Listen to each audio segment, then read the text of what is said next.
keep that in mind. But right about now, we are getting into a very interesting conversation. I think last week, I was looking back at the show. I said that we are addressing the most important conversation of our time.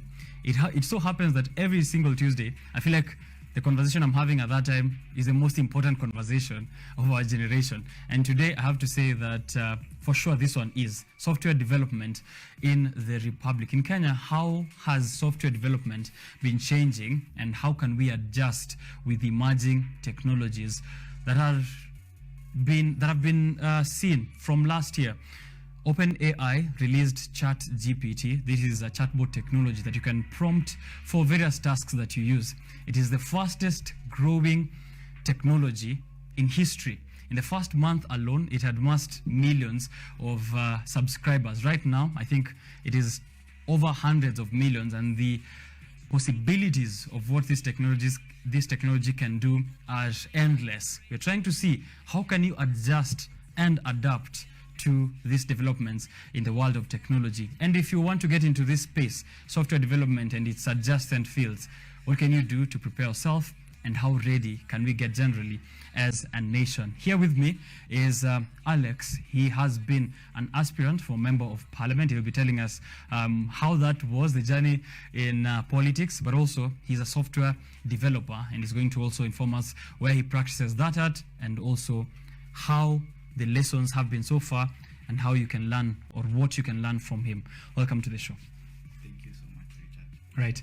Introduce yourself to our viewers here. I don't know if you want to go with the political angle or a software developer, but the floor is yours. Okay, thank you so much, Richard. My name is Alex Kimboy. I was born in Lingoi village, found in Tarakwa location, Kese sub-county in Uasin Gishu County. I went to school at Lingoi Primary School, proceeded to Chebara High School, then I got admitted to KISS University, where I studied software engineering. And in 2022, I was lucky to be among the few candidates who ran for office. And I want to say it was a great experience running for office, sharing my ideas with the constituents of KSS. And I want to take this opportunity to thank them for voting me and telling me to wait for the next election. Right. Yes. They told you to wait for the next election, so it's, as you said, it's a dream deferred, yeah? Yes. The dream is still going on. So in 2027, look out for Alex in the constituency of KSS. How was the experience like, campaigning and going into the ballot? Yeah, so running for office in Kenya is one of the most challenging ventures that you can venture as a young man. Especially in Kenya is an African country where they still believe on people who have advanced in age. And as a young man or as a youth who decided to pursue politics at an early age, it was a great opportunity for me to learn. Number one, in terms of resources, you are required to have a lot of resources. For example, during the nominations process, the parties in Kenya requires you to pay the nomination fees, right, which most of the youths do not afford to raise such a big amount. The process itself, the nomination process, is mad with a lot of irregularities, a lot of fraudery, and they are never fair. So in the process, you realize that young people are pushed away, and those ones with money have their way. Going to convince the electorates, telling them about the big ambitions that you have. They get to wonder, we took you to school to go and study software engineering. Why are you coming again to pursue politics? Was one of the biggest challenge. But I must say that it was a great experience. And I want to encourage young people that let us go for these positions, because in Kenya right now, we have so many good people who don't want to participate in politics, which is policy making. And the punishment that we get as good people is be ruled by fools. But if we take over as good people and participate in politics, then we will get good leaders who are going to transform our country and make our country to be a better place. Right. The punishment that we get as if we don't do our selection well, we don't participate in the democratic process, is that we get to be led by fools. Yes. I don't think I will say further than that. Let people be thinking about it. You said that when you went back, part of the challenge was trying to convince the people back home that, you send me to school to study software development. I'm back here trying to do politics. You had a manifesto. How was that like?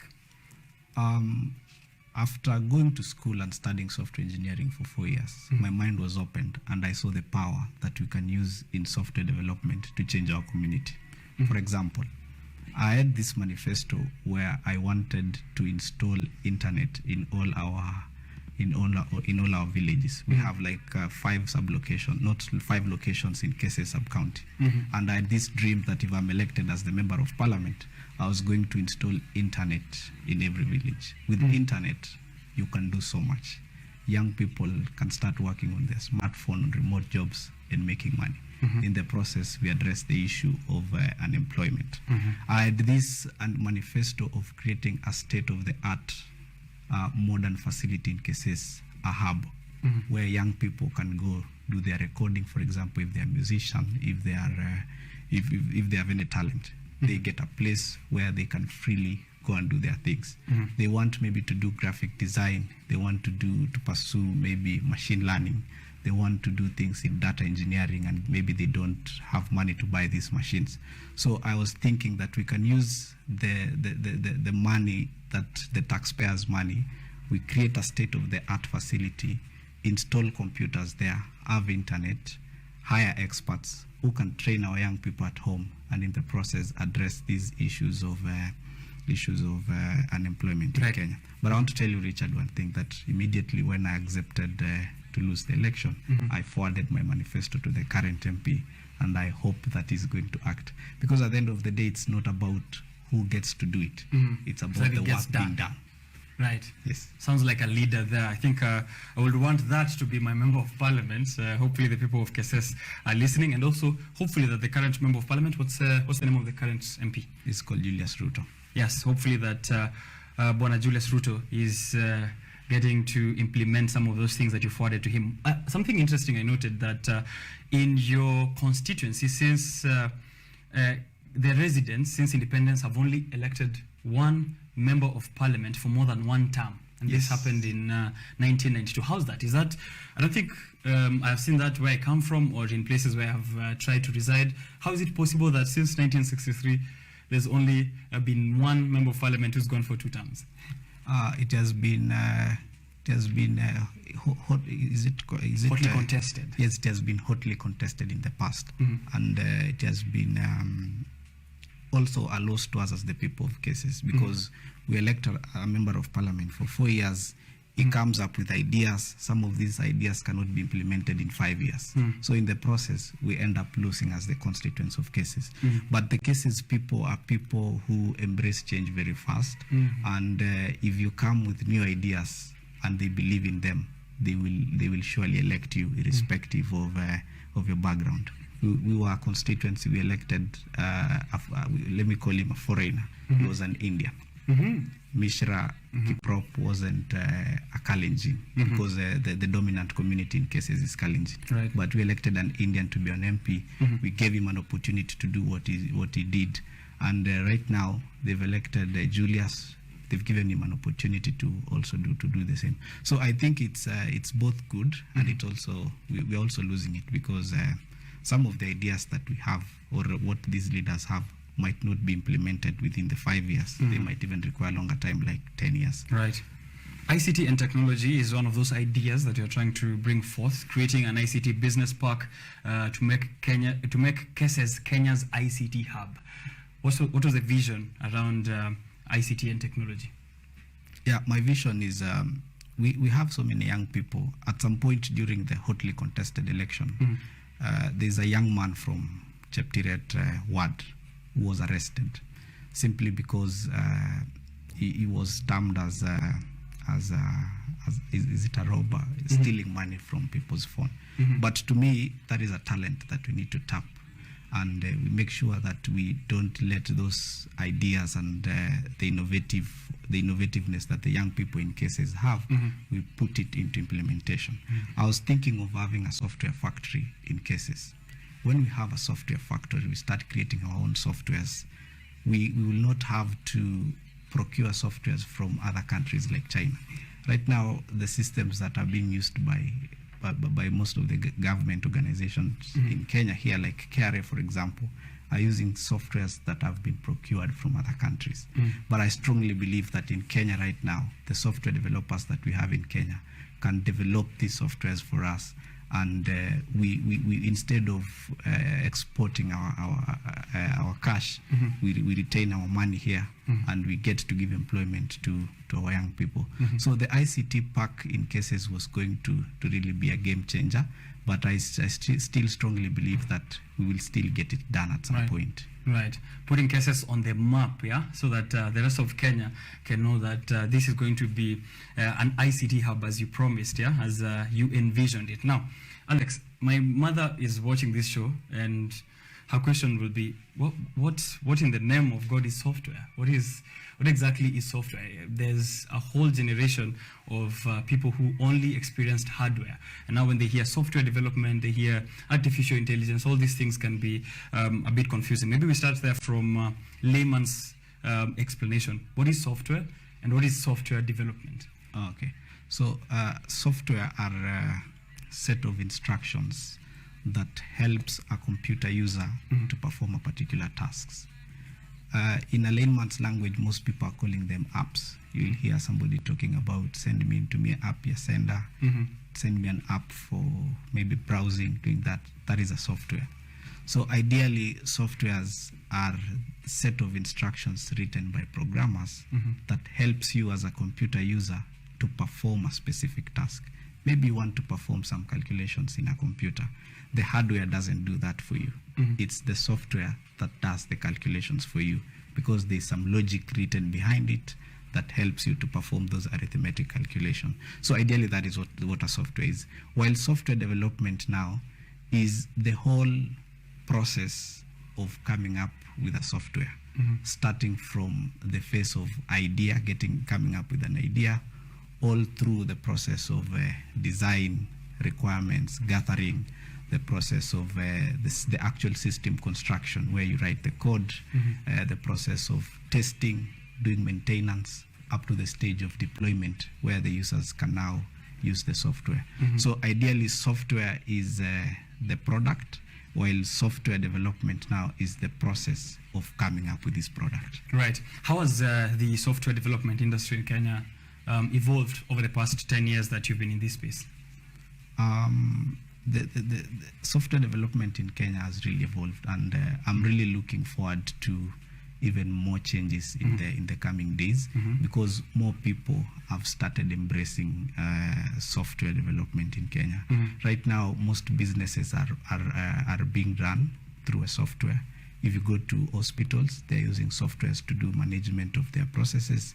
If you go to learning institutions right now, they have so many types of softwares that they're using to perform their tasks. So ideally, in Kenya right now, most people have embraced technology. And I want to urge even some of the government organizations that have not embraced the use of technology. For example, we can digitalize the land recording system in Kenya, so that if you want, for example, to get your title very fast, you just do it online, and you're good to go. So I think the future is bright, and it's just a matter of time, and we get good to go. As someone who's been in politics, do you think maybe eventually we'll be able to vote from our home? I see this happen even in the United States, where someone can cast a vote, send it through a ballot, send it through a post office, and it gets there and it's counted as a valid vote. Maybe to reduce that process, do you think maybe there's going to be a time I can just vote for Alex right through my phone, or is that a possibility you envision at any point? Already the signs are there, Richard. Okay. You must have seen in the 2022 election, there was a public portal where results were being sent from a polling station all through to a public portal. And you, as a mathematician or somebody with a calculator, you could just take a calculator, download the forms, perform the calculations for yourself, and you have the results. I wonder when I hear people complain about the results, when actually there was a portal where results were posted there. So the future is very luminous, and I strongly believe that in the next, let me give 10 years. By 2032, we should not be going physically to vote in a polling station. You should just be able to vote on your phone, Already other countries are doing it. I'm sure Kenya can also do it. Right, definitely. Something that has been happening to software developers, I'm sure you've noticed this, is brain drain, especially in Kenya. When big tech came to Nairobi, the likes of Safaricom and its brothers were complaining that, these people are being given hefty salaries and then they're moving all their services to Microsoft or to Google or to Meta and the rest of big tech. Is there a role that government can play in supporting software development in the country so that, for me, we don't lose this kind of talent? Is it possible, and in what way do you envision that happening? Now, it's very unfortunate that the Salaries and Remuneration Commission in Kenya has a standard way of paying all its employees. And I really think that the members of parliament that we have right now and the commissioners in that commission can really come up with new policies so that we reward people depending on their work they are doing, not necessarily the point they are joining the employment. For example, you see software development, you spend late nights, you wake up very early. We spend a lot of money in school learning. You spend a lot of energies coming up with these softwares. And if you are not rewarded based on what you did, then if Microsoft comes and tells me, Alex, I'm giving you this 6-figure salary, I'll not say no. Because right now we have bills that we're supposed to pay. The economy in Kenya right now is not doing very well. I'll quickly take that remote job that is paying me well and leave this job that is paying peanuts here in Kenya. So ideally, the role the government can play is let them have a good payment plan for all its employees, rewarding them based on the work they are doing, not necessarily the year of joining employment. Right, definitely. And the government has a very key role, of course, in ensuring, because even when it comes to regulation, I think the government will be there. So it's important that they support the development as they also look at matters of regulation. Now, while we are still on software development in Kenya, a few weeks ago, I was on social media, actively on Twitter. You can continue tagging us at Richard_Okenye at KUTV Kenya. So there was a discussion, a very heated debate between two factions of the world of technology. On one side, there were people who had undertaken computer science courses and related courses in university for 5 or so years. And then there's others who are self-trained. As we've come to know, the internet is a place of vast resources, so you can train yourself to be a software developer. Many of them, I'm sure, some could be your friends that you know who are self-trained software developers. And there was a bit of friction between these people who went through the curriculum and these people who trained themselves, each pointing fingers at the inadequacy of the other, saying that if you went to school, there's nothing relevant, industry relevant that you got to learn. But if you didn't go to school as well, they're also being told that you missed on a few key pointers that were necessary for you to attend school so that you can learn. Is software development something that I can train myself and be confident, or do I need to go to school? As someone who went to school to study this. So I have 2 quick things to say about that. Number one, we have people who found themselves in maybe computer science or software engineering, not by design. They were just placed by the Central Placement Service in Kenya. Then we have this other person who is passionate, who just decided that instead of going to college, I want just to get myself a computer and internet, because they are very clear on what they want to do. So irrespective of how you studied, at the end of the day, we look at the skill sets that you have, the expertise that you've acquired, and I think that is what is important to employers. I think CBC is going to address that issue, and I'm really hoping also that the curriculum, the Institute of Curriculum Development here in Kenya, is going to review the curriculum of computer science in Kenya, so that we make sure that we teach our learners the skill set that is required by employers out here. This self-taught engineer just studies what employers need. But while in school, right now, the curriculum that we have there, you have to follow some set curriculum that might not necessarily be in line with the employer's current status right now, because also the employment sector has been evolving. The technologies that are being used by these companies right now have evolved, but this learner who is learning at home has the luxury to choose a specific thing or a current technology that is being used. But the disadvantage of a learner in school, you will just be after passing exams, passing the cuts, and not necessarily getting the skills and getting the degree, of course, and not necessarily getting the skills that the companies currently expect. So ideally, at the end of the day, for me, is hard work will make the difference, because everybody is smart. The guy who learned at home is smart. The guy who went to school is smart. But now, whoever will work hard will be the best. Right. How can then, how do you feel universities and institutions of higher learning can get to adapt to the changing trends in technology? And I think from then we can get to look at some of those emerging trends in software. But first, how can universities, Kenyatta University, University of Nairobi, public institutions, high school, how do you think they can get to keep pace with the developments in the world of tech? One is, I really look forward to most of these learning institutions in Kenya collaborating with these companies. Let us have Microsoft come to KU here, build a hub, and start incubating the learners and tutoring them and showing them the technologies that they are doing. Let them also partner with these companies for things like attachments and internships, so that these learners, after learning in class, these comrades straight go to those companies where they go do exactly what they learned in class.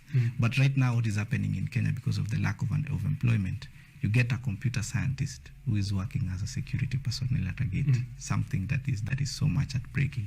So I think one thing that universities should do is come up with one of the best strategies of making sure that all the graduates get a place immediately they graduate. Right.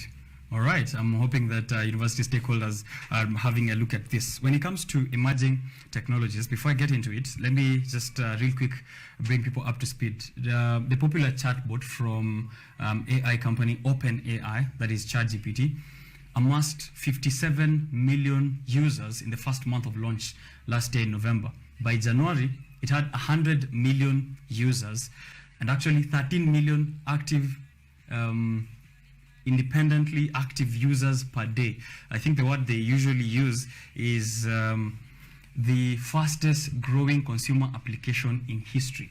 To put this into context, TikTok took about 9 months before it got to 100 million users. Instagram took 2.5 years before it got to 100 million users. It is estimated that by December of this year, ChatGPT is going to have double of these 13 million unique visitors that it currently is experiencing. These are emerging technologies which are sprouting all across the world, and there's a couple of fears, yeah?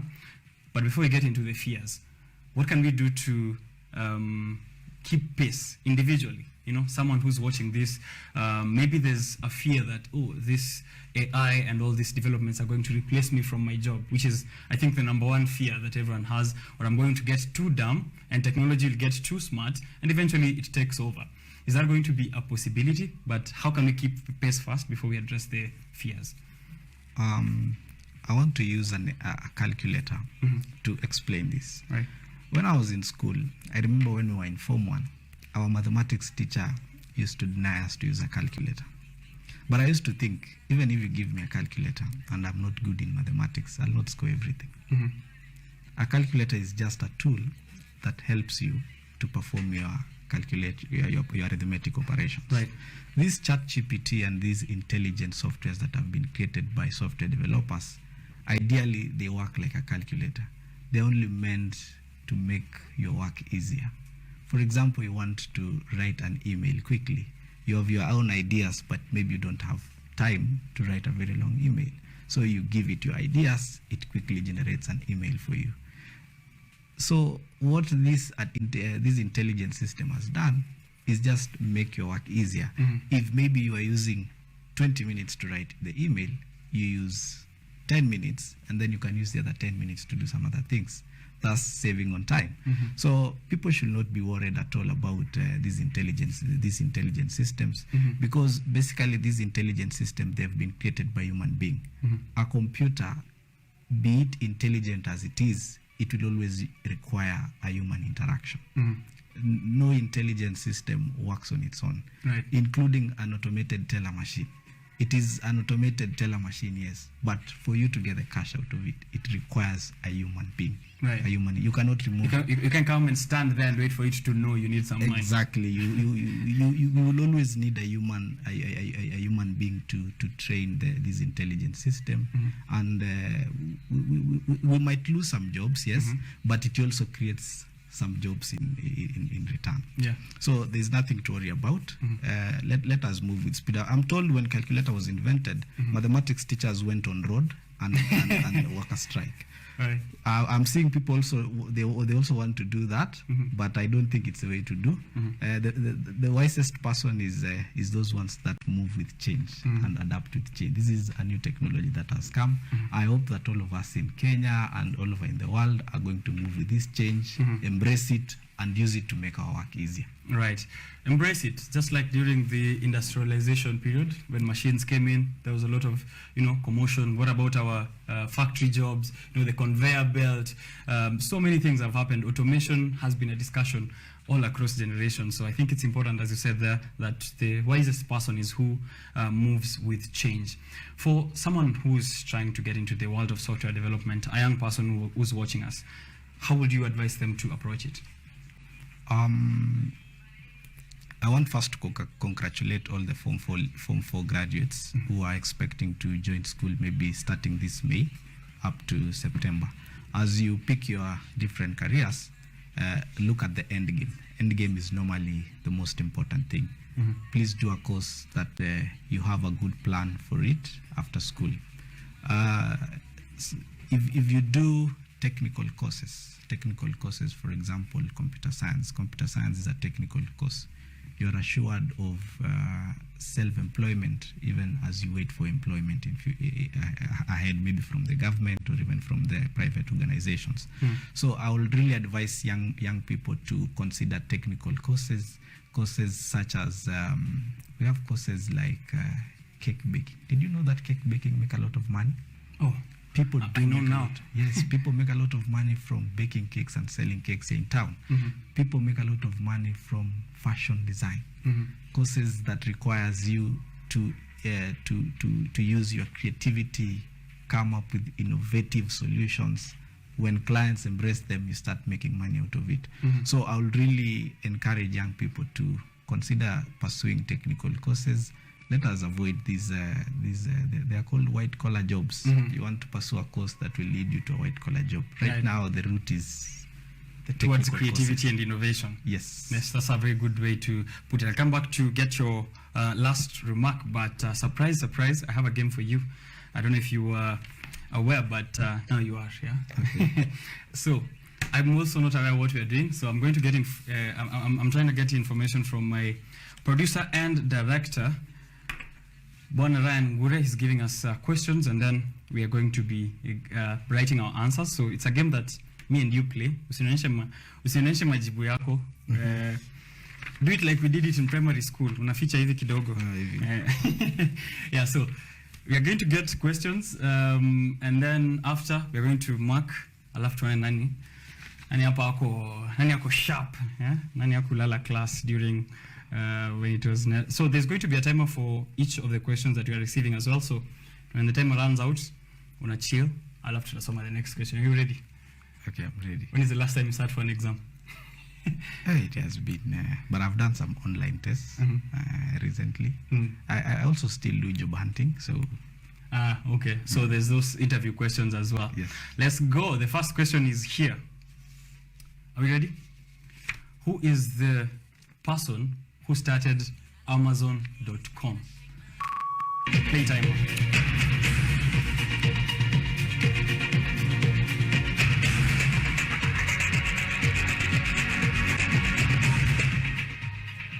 All right, those 10 seconds per question. Next question.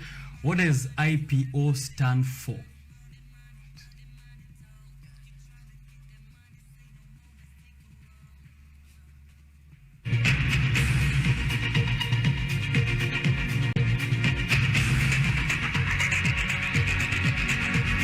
Time's up for that one. Third question. Here we go. With more than 2.8 billion active users per month as of 2021, what is the name of the biggest social media platform in the world? What?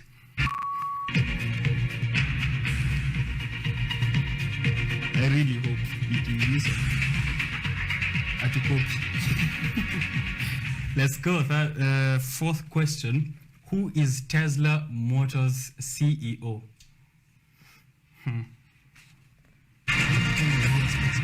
Yes, we are. If you fail, they know. They will know. All right. 10 seconds gone. Number 5. Which corporation operates more than 11,000 locations globally and is the largest retailer in the world? Let's get it again. Sorry. Let's get it again.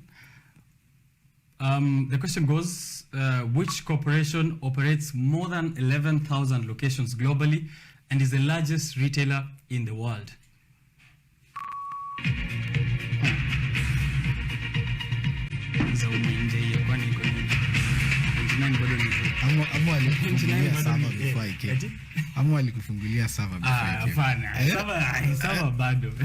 If you're at home, by the way, you can also be participating. Give me your answers right after we are done with this. Here is question number 6. With a market share of more than 92% as of 2021, what is the name of the biggest search engine in the world?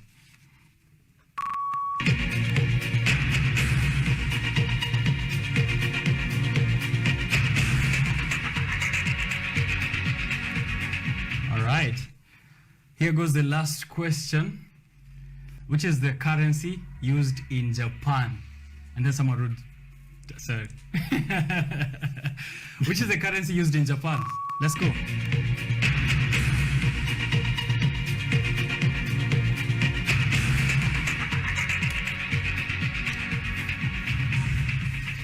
All right, I am ready for the answers. Acha niandike hapa juu jina yangu usienda ukasema ni yako. Hakuna remarking, so this is going to be final. All right. Question number 1 was, who started Amazon.com? That is Jeff Bezos, right? Previously the richest man in the world. Currently in the top 3, I don't know where, but still billions of money. Sorry, tumepata. Ni Mzee Bezos. All right. Question number 2, what does IPO stand for? The answer is, he wrote Internet Protocol. I wrote Initial Public Offering. Yes, sir. Hiyo umeuma nje mzee sasa. Hiyo lazima ningegonga nje. So this is right. Yes, that's right. Initial Public Offering. Yes, please. IPO stands for Initial Public Offering. So what's that? It's what companies do when they are going public for the first time. Okay. So what shares trade for in the first day. With more than 2.8 million active users per month as of 2021, what is the name of the biggest social media platform? He wrote Twitter. Twitter has 300 million users per month, so that won't be it. So I wrote Facebook. Yes, it's Facebook. Let's go. Next question. Who's the Tesla Motors CEO? Man, Musk like Elon. Mi ndio nimepata. Ujamaa wewe ulikuwa na ile kitu. Anasema tufungue servers. Next question. Operates more than 11,000 locations globally and is the largest retailer in the world. He wrote Coca-Cola. I wrote Amazon. Walmart. What? Hakuna Walmart Kenya, so I guess that's why. Okay. Nimezaa Kamindi Selfridges. Right. With a market share of more than 92%, which is the largest search engine in the world. Has to be Google, right? Asidhani kama kuna ingine. Right. Next question, which is the last question. Currency used in Japan, the Japanese yen. So amepata hii. Any 1, 2, 3 out of 3. Uno sali kwa ngapi? 7. 0, 7. See me. That's my comment. See me in the office after this. No, this was very bad. All right, thank you very much. Thank you so much for inviting me. Trying Yeah? to the answers. The marks amesema yake tutafungua server baadaye. I got I only missed Walmart, so it's 6 out of 7. Thank you very much. Yeah, that's an A. I would join a very good school if I was graduating high school.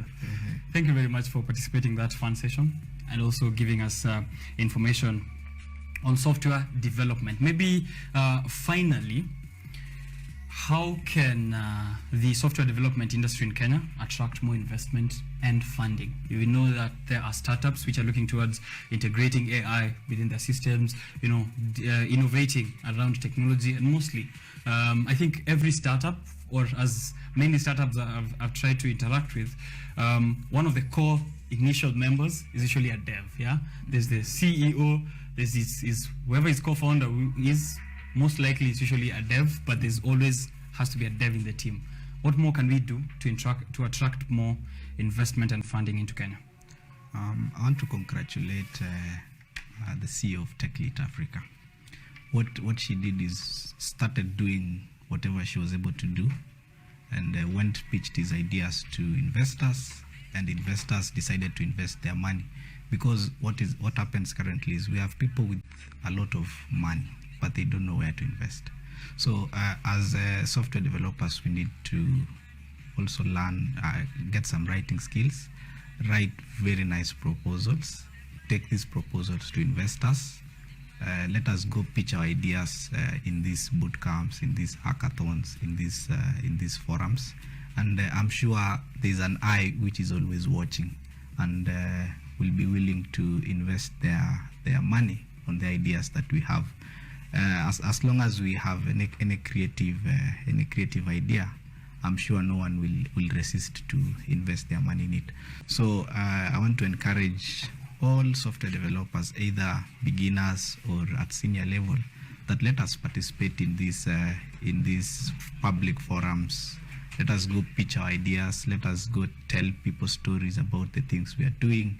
And I'm sure there's always an eye that is watching and will invest in our ideas. All right, let's keep innovating, and the world is always watching. I think there's no way you can stifle a good idea whose time has come. So if you're innovating around software development, don't give up. I think this is the time. This is the most opportune moment in history for anyone who's trying to get into that kind of space, and they will definitely reap big into the future.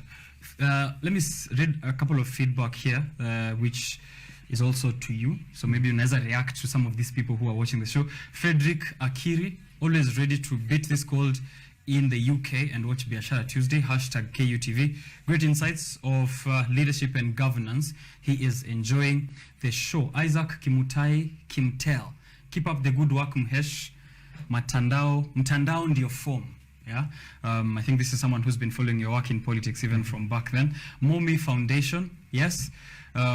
Let's changing computer science curriculum is the best way to go. It will help us achieve the talent The CEO of we want in the Momi future. is my classmate. Ah, all right. He studied electrical engineering, but decided to shift to software engineering, and currently working for remote companies in the US. All right. So you realize that it gives you an opportunity to work remotely for even companies that are not necessarily here in Kenya or even in Africa. And you're paid in dollar rates. In dollar. So when the dollar goes up here in Kenya, Wewe mambo yako iko shwari. kabisa. If the shilling is weakening and you're working remotely, that's to you that's an advantage. However, we are also trying to make sure that you're paid while you're here. And hizo dollars ikifika, you also invest here in the country. Yeah, so a big hello to Ezra. Right. Shout out to Ezra on there, Momi Foundation. We are seeing you on the show. He's also saying that he believes software can be developed by the Kenyan community in tech, and he agrees with all your sentiments as regards to software development. Thank you very much,